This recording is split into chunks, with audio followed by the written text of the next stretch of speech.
Good morning students. तो त्रिकोणमितीय फलन चल रहा था अपना चैप्टर नंबर 3, जिसमें 3.1 के पहला और दूसरा क्वेश्चन कंप्लीट हो चुका था। मतलब डिग्री को रेडियन में बदलना था, रेडियन को डिग्री में बदलना था। अब प्रश्न संख्या 3 में चलते हैं। एक पहिया 1 मिनट में 360 परिक्रमण करता है, तो 1 सेकंड में कितने रेडियन माप का कोण बनाएगा। एक पहिया 1 मिनट में मतलब 360 चक्कर लगाता है, तो 1 सेकंड में कोण कितना बनाएगा, ये पूछा है, रेडियन में पूछा होगा। तो देखो ये जैसे ये पहिया हो गया, अगर ये एक राउंड लगाता है पूरा, एक राउंड में कितना कोण बनाएगा ये 360 डिग्री। और रेडियन में देखा जाए तो 2 पाई रेडियन, कितना ही बनाएगा। तो आप लिखेंगे यहां पे एक परिक्रमण में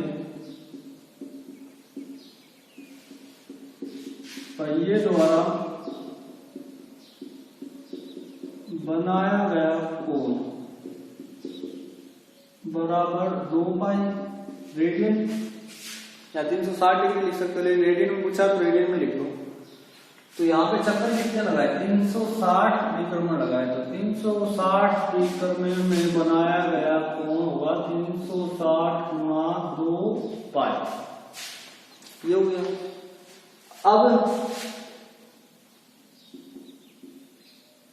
360 में मतलब कितना होगा, 360 गुणा 2 पाई। अब यहां पे आपको देखा 1 मिनट में, 1 मिनट में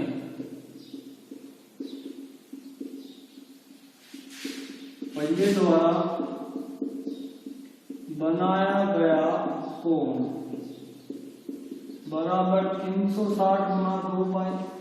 जो 1 मिनट में 360 चक्कर लगाता है, तो 360 चक्कर में 360 गुणा 2 पाई का कोण बनेगा। 1 मिनट में सेकंड होती है भाई 60, तो 60 सेकंड में भी मतलब ये कोण बनेगा 360 गुणा 2 पाई। अब 1 सेकंड में कितना बनेगा, 1 सेकंड में पहिए द्वारा बनाया गया कोण, तो 360 गुणा 2 पाई बटे 60, 0 से 0 हो गया 6 6 36, 6 दूनी 12 पाई रेडियन। तो 1 सेकंड में पहिए द्वारा बनाया गया कोण कितना होगा, 12 पाई रेडियन होगा आपका। ओके, अब प्रश्न संख्या 4 है।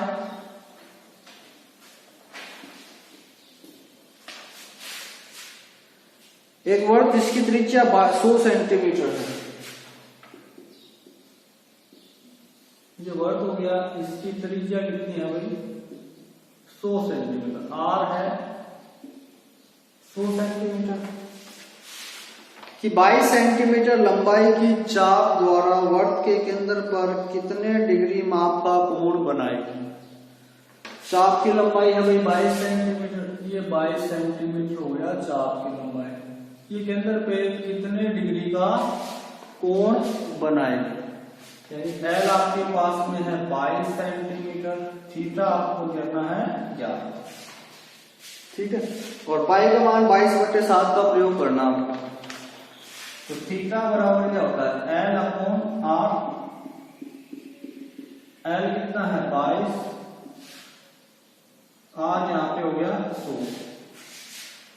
तो ये तो आया रेडियन में आपका, ये मान 22/100 आया इसका रेडियन में। डिग्री में देखेंगे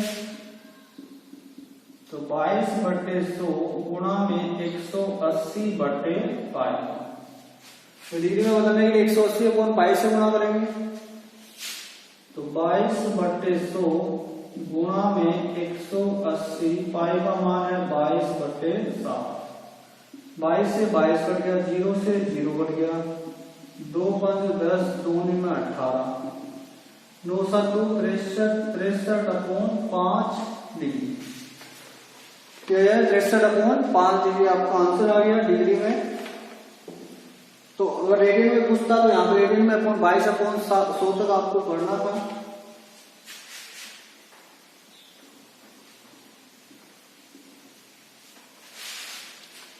तो चलते हैं प्रश्न संख्या 5 पर। एक वर्ग जिसका व्यास 40 सेंटीमीटर है,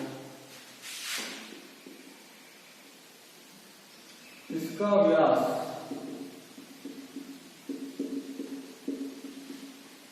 40 है, त्रिज्या कितनी होगी 20,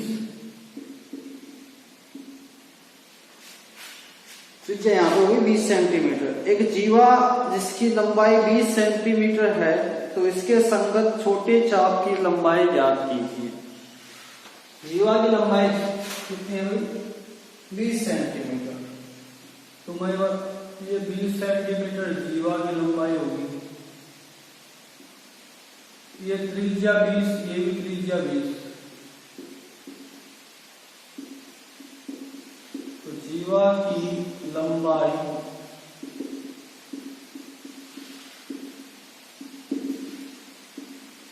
कितने हैं, इसी बराबर 20 सेंटीमीटर।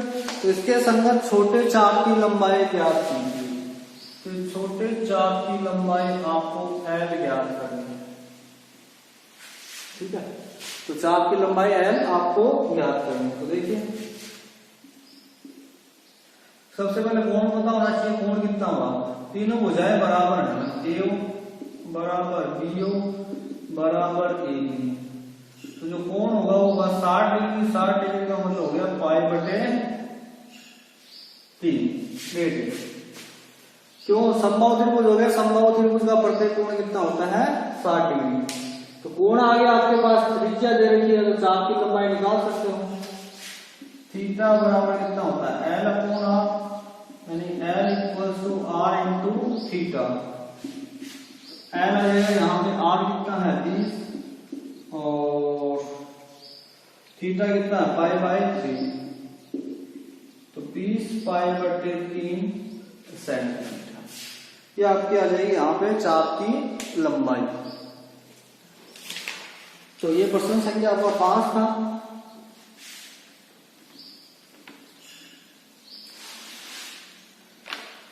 अब है प्रश्न संख्या 6। यदि दो वृत्तों के समान लंबाई वाले चाप द्वारा अपने केंद्रों पर क्रमशः 60 डिग्री और 75 डिग्री के कोण बनाते हैं, तो उनकी त्रिज्याओं का अनुपात ज्ञात करो। भी दो वृत्त हैं, चाप की लंबाई उनकी बराबर है और केंद्रों पर एक तो 60 डिग्री बना रहा है और एक 75 डिग्री बना रहा है। एक वृत्त, दो वृत्त, चाप की लंबाई बराबर है, त्रिज्याएं अलग अलग हैं, कोण एक तो 60 डिग्री है और एक 75 डिग्री है। तो उनकी त्रिज्याओं का अनुपात ज्ञात करना है। तो जो ज्ञात करना है वो है R1 अपॉन R2। अब L1 मान लीजिए ऐसे दिया है L1 बराबर L2, θ1 बराबर 60 डिग्री, तो 60 गुना में पाई बटे 180, 18 पाई बटे 3, मतलब इसको डिग्री को रेडियन में बदल दिया। θ2 कितना है 75 डिग्री, तो 75 गुना में पाई अपॉन 180। हाँ तो 5 एकम 5 6 7 5 25 और ये हो गया 36। 5 की 15 नहीं सॉरी 3 5 15, 3 एकम 3 5 पाई अपॉन 12। ये अगर दूसरा गुण। अब चूंकि थीटा बराबर क्या होता है L अपॉन R होता है और L बराबर R थीटा होता है, तो यहां पे आपको दिया है क्या L1 बराबर L2। तो L1 कितना आ जाएगा R थीटा, तो L1 यहां पर आ जाएगा R1 थीटा 1, यहाँ पे R2 theta 2। R1 into theta 1 कितना है पाई बटे 3, थीटा 2 कितना है 5 पाई बटे 12, पाई से पाई कटेगा 3 चौके 12। R1 अपॉन R2 भाग में आएगा, कितना बच जाएगा 5 बटे 4। अनुपात आपका आ गया 5:4, यानी दोनों त्रिज्याओं का अनुपात कितना आएगा, 5:4 आएगा यहाँ पे। अब लास्ट प्रश्न था इसका, प्रश्नमाला का,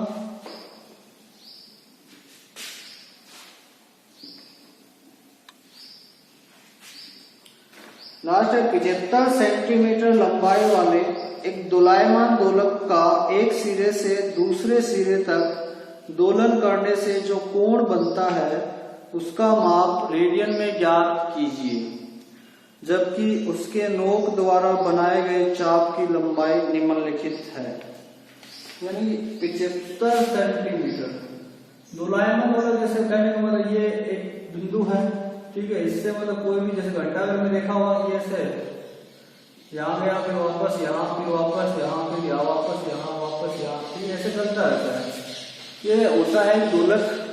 तो इसमें क्या दिया है, 75 सेंटीमीटर की लंबाई का, ठीक है, ये दोलायमान दोलक है। तो आप ये यहां से लेके यहां तक ऐसे ऐसे चलेगा ये 75 दे दिया। एक सिरे से दूसरे सिरे तक दोलन करने पर जो कोण बनता है, यानी इस सिरे से इस सिरे पे गया तो इसका जो कोण बनता है वो आपको ज्ञात करना है, जबकि उसके नोक द्वारा बनाए गए चाप की लंबाई, चाप की लंबाई पहले दिया है 10 सेंटीमीटर। तो कोण क्या हो जाएगा, L/R मतलब 10/75, R ये हो जाएगा 75, 5 दूनी 10, 5 एकम 5, 15/75। दूसरा है 15 सेंटीमीटर, 15/75, 15 एकम 15, 15/75। तीसरा है 21 सेंटीमीटर, 21/75, 3 7 21, 3 एकम 3 2 6, 3 5 15, यानी कि 7/25। तो ये प्रश्न वाला मतलब 3.1 आपकी कंप्लीट हो चुकी है, ठीक है ना। 1 से लेके 7 तक क्वेश्चन आपको अच्छे से इसको कवर करने हैं, ठीक है ना। नेक्स्ट वीडियो में आपका मतलब मेन कॉन्सेप्ट स्टार्ट होगा प्रश्नमाला का, उसको बड़े ध्यान से आपको पढ़ना है। इसमें आपको इतना नॉलेज होना चाहिए, डिग्री और रेडियन में बदलना, रेडियन को डिग्री में बदलना, और दूसरा कोण में, त्रिज्या में और चाप की लंबाई में क्या संबंध है, इसी का आपको खास करके ध्यान में रखना है। तो इसकी बढ़िया ढंग से आपको तैयारी करनी है और बढ़िया ढंग से इसके नोट्स बनाने हैं। फिर भी अगर आपको कोई डाउट होता है, कोई प्रॉब्लम होती है इस एक्सरसाइज में या उदाहरण में किसी में भी, तो आपको व्हाट्सएप में मैसेज छोड़ना है। कोई प्रॉब्लम है या फिर कोई भी एग्जाम्पल में आपको दिक्कत है तो मैं उसको आपको दूसरे नेक्स्ट वीडियो में सोल्व करके बता दूंगा। ओके।